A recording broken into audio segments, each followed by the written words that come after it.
In this example, the terms being summed are themselves a sum of two things. From the properties of sums we encountered earlier, we can split this into two, a sum of 2r and a sum of 2 to the power of 2r. We can further take out the constant 2 in front of the first sum, and in the second sum we use laws of indices to rewrite this as 4 to the power of r. Now we can recognize these to be an AP and a GP respectively. The AP is more straightforward, since this is just 0 plus 1 plus 2 and so on until n. Just be careful that there are n plus 1 terms in this sum.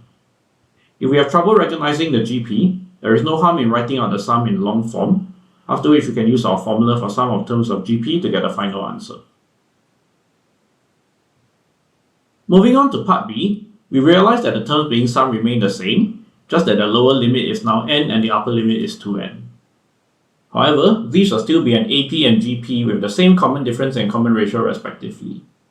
What will change is the first term and the number of terms. So we can repeat the process we did for part A with appropriate adjustments. The alternative method uses some of the techniques touched on in later examples in this section, so come back to this later if you don't understand it now. In this method, we will use the result we obtained in part A, but first we use the change of limits property we learned about in the earlier section on sigma notation, rewriting this as the difference of two sums.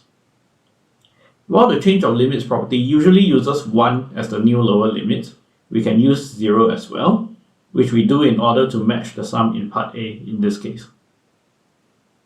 Now each of these two sums looks like the expression in part A, except that the upper limit has changed. In the first sum, the n has been changed to 2n, so we change all the n's in the right hand side to 2n as well.